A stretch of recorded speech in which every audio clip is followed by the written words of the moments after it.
Hello, my name is Sean Phillips. This is my Module 5 presentation about understanding my community as it relates to Tonganoxie, Kansas. Tonganoxie, Kansas is a small town that's located just west of Kansas City. It was established in 1866, and during that time, it was an agricultural-based town. Over time, however, it's become more of a bedroom community where most of our people that live here, they may live in a small town, some of which are in the country, but it's become more people working in surrounding communities like Kansas City and Lawrence. Throughout the long history of Tonganoxie, we have developed several traditions. We host the Leavenworth County Fair every year, which brings lots of members together from the community as well as surrounding communities.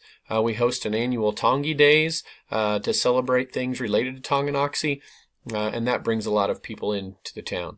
Our town puts together something called the Spooktacular, where local businesses get together to offer a safe trick-or-treating environment for our youth. So they will close down the street of our main part of town, and business owners will hand out candy to children. We also have the Grinter family farm, and the Grinter farm is known for its sunflowers. Every year sunflowers bloom, and there will be lines and lines of cars of people coming into town as well as Tonganoxie citizens that are going out to see the sunflowers. We host an annual St. Patrick's Day parade as well as have a library run that has grown in popularity and become a very large event to help fund our library here in town. We have Tonganoxie Phil, that's our own version of Puxatawney Phil, and Tonganoxie Phil is a local resident by the name of Phil who tells us if he's seen his shadow and are we going to experience spring early or have to wait a little while. We also have an annual lighting of the mayor's Christmas tree. The school is the central hub of our community and drives a lot of what goes on, so there are lots of traditions with it as well. We host a Tonganoxie Invitational Basketball Tournament, which is the second longest running tournament in the state of Kansas, and this is a big community event. Lots of community partners get together to make this a very memorable event for all the people that come to town for it. We host a homecoming parade that runs down our main street of town. Lots of community members and business owners get involved in this, and it's a source of pride for the community. We have a Team Tongi group that has become a staple in our community, and their job is to help provide for any students or families that have medical issues. We also host community after prom and after grad events that have become big ordeals to help provide safe environments for kids after those two events. We have a breakfast with Santa for our youth that has come about, as well as a madrigal feast. The madrigal feast is when our choir groups from our high school get together and perform for the community, and they put on a dinner theater show, basically, and that's become a staple in our community. We have a Night of the Stars event that showcases the academic achievement of our middle school students, as well as an elementary carnival put on by the PTC. Our high school auto group has a yearly car show that is becoming, although fairly new, is becoming a big staple in our community. And our school is known for putting together a community service day where every student in the high school goes out and does something to better our community. A little bit about our town. As far as the education level, 90% of our residents have a high school diploma. Of those, 29% also have achieved a college degree, with 9% of those even going on to get a master's or some type of graduate degree. The average age is about 35.6 years, and even though that's the average, you see a variety of age groups. There are lots of opportunities for the youth in our community through early childhood type programs, as well as there are some for seniors as well, with senior centers and retirement communities and nursing centers in our community. The town is made up of mostly females, not a lot more, but a little bit more than the males. And the occupation of the citizens, most of them work outside of Tonganoxie, with the average household income being about $70,000, but a household income for families being about $97,000. There's not a lot of diversity in our town. 96% of our community would identify themselves as white English speakers. How do we communicate in our town? Well, information is readily available. Being near Kansas City, we have lots of opportunity for radio stations from the Kansas City area, Topeka area, as well as TV stations as well. We do have a local newspaper called the Tonganoxie Mirror, and we do get information as well from the Lawrence Journal World paper as well as the KC Star. Our school communicates through lots of different ways. primarily through email, but we do also have a social media presence with the district, and each individual building have their own Facebook and Twitter accounts, as well as their own websites. And then we also have something called the school messenger system that can send out through text, phone call, or email information that is urgent and important. 96% of our population speak English, so all other languages are pretty limited. In fact, it's so limited that when we do have students that do not speak English as a primary language, it is difficult for us to find individuals to fill those jobs to help those students, because there just aren't those people that speak those languages in our community.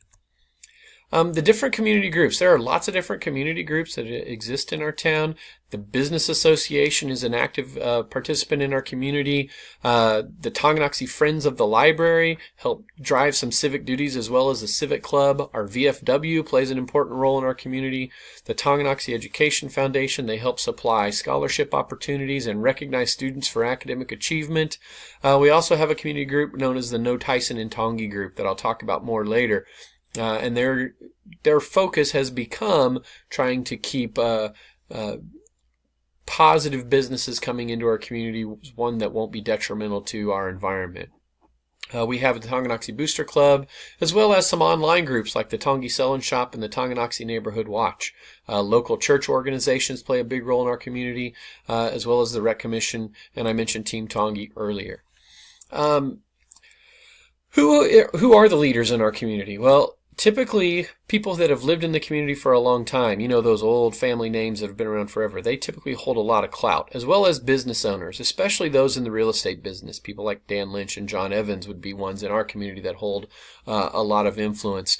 There are civic leaders like David Fries, who's down there in the middle in the black and white picture, and Cecilia Pruitt. They are ones that tend to drive some of the grassroots campaigns and drive our community civic interests.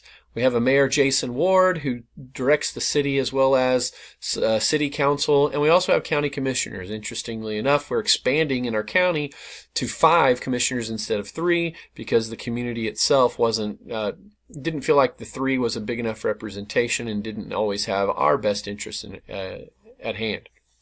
Jim Carlskin is our representative, as well as Tom Holland, the senator. Jim Carlskin there on the bottom left has been a big supporter of education. And we also have a lot of strong grassroots leadership overall. Anytime there's something that needs to be done, you can usually find someone that's willing to do that. Some characteristics of our leaders. There's kind of this dynamic that's kind of interesting in Tonganoxie where you have the old blood versus the new blood. The old blood, so to speak, is a group of families that have been around Tonganoxie for a long time, and they tend to want to keep the town small, not develop. The new blood, however, are younger professionals that tend to want to grow and see the city progress. So as a building leader, you need to make sure you compromise with those and try to get them all on board, because if not, you'll get those groups in big numbers to try to rally against something that they feel is unjust. The economic conditions here in Tonganoxie are pretty stable. We have about a 6.2% poverty rate, although that's too high. That's still not exceptionally high overall. The jobs come from outside of town. We don't see a lot of growth in our economy of our town, only about 1.6% last year. And that's because most of people will go to other communities to buy things as well. There is a slight majority of blue-collar workers here in our community, but we do have professional white-collar jobs as well. Our unemployment rate is at 4.1%, so I would say most of our families would be classified as middle class. There are a lot of rental properties in town, and there are also single-family houses. A lot of those single-family houses are either small in town, or you'll find larger estates out in the country on acreage. Because of those larger buildings, our property values are going up, and you are starting to see taxes rise, and that's especially true in the in the country where those larger homes are being built.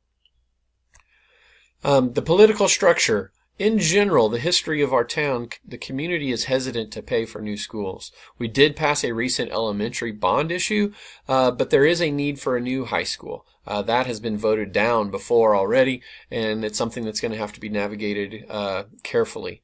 We do receive state money and federal title money, as well as bond money for our elementary school.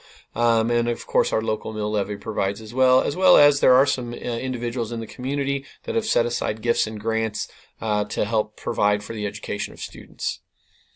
The social tensions. There's very little diversity in our town, so anytime there is something that negative that happens to a person of color, you will generally hear that it is race related. Even though that may not be true, it tends to be a subject that needs to be navigated carefully. We do have an issue of some theft in our community, as we've started to see maybe more rental properties go up in town. We've seen more people come in that tend to maybe have issues with theft related to lower income housing and things like that. The social tension between that old blood and new blood that I mentioned earlier can be very difficult. There is definitely a different feeling of where the community should go, and trying to balance that is difficult. There is a feeling every now and then that bullying is an issue at our school. About 15 to 20 years ago, we actually did have a court case that the school lost, and we had to pay damages to a student because we didn't handle an issue very well. That was well before I got here, but I know that that type of thing is difficult to get over, and I feel like even though we are doing a good job of trying to address bullying, it still lingers. You'll see some opposition to our one-to-one initiative. A lot of people that maybe in that old blood school, community that I talked about feel like that's just wasting money, even though it actually saves us money in the long run.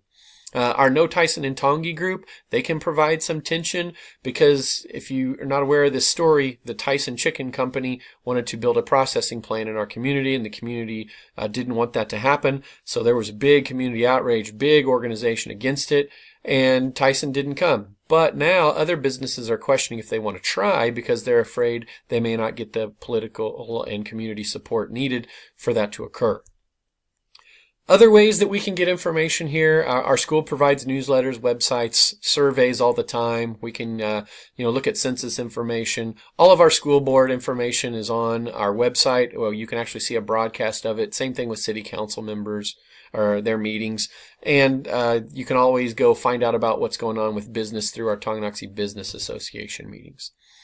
The power in our community is in our parents. They are very vocal about things. If they like things, then that's great. But if they don't like things, that can be bad. And sometimes that'll show up in our social media as well, with a lot of support or sometimes a lot of criticism. Sometimes the old blood members tend to flock together and rally the old blood and try to cause problems for our school. So that can be issues at times. We really don't have a lot of diversity. In fact, it's something that we need to address. The extent of our diversity is really we have one African American custodian who puts up his own display during Black History Month, but there really isn't a forward process of trying to go ahead and include that more and more and more. Other power structures, builders in our community are wanting to build multifamily homes, but the school itself would rather have more single-family homes because single-family typically have more educated parents, and so they're more likely to support education, higher tax base as well with higher property values. Sometimes business owners don't handle that well, and so they may actually refuse to do work for school if they feel like they're not happy with what the school is doing. But there are key business owners that do very well and help us all the time, like Ryan Bowden at our Gambinos in town. So a plan moving forward is to always make sure you're meeting with those business owners, the VFW to help you with that old blood, and also key other members to win support before going into things, and also try to push those builders to be thinking about those single-family homes a little bit. Measuring public opinion, well, we always give out surveys. We meet with key groups and monitor social media to try to get a pulse of things that are going on. We conduct site councils that have a variety of individuals, and also meet with parents during activities. That gives the public a chance to express opinions so that they can tell their concerns. All of our opinions are generally done via email with a link so that they can fill that out about school issues, and some of them will get sent home with students. And obviously, we'd always be willing to talk to individuals about any concerns that they have by phone, and that can help us a lot with that as well. So that's a little bit about Tonganoxie. Overall, it's a pretty good community, but like any community, it has some issues that need to be dealt with. And if you can navigate those, then I think a lot of good things can happen here. So anyway, thanks.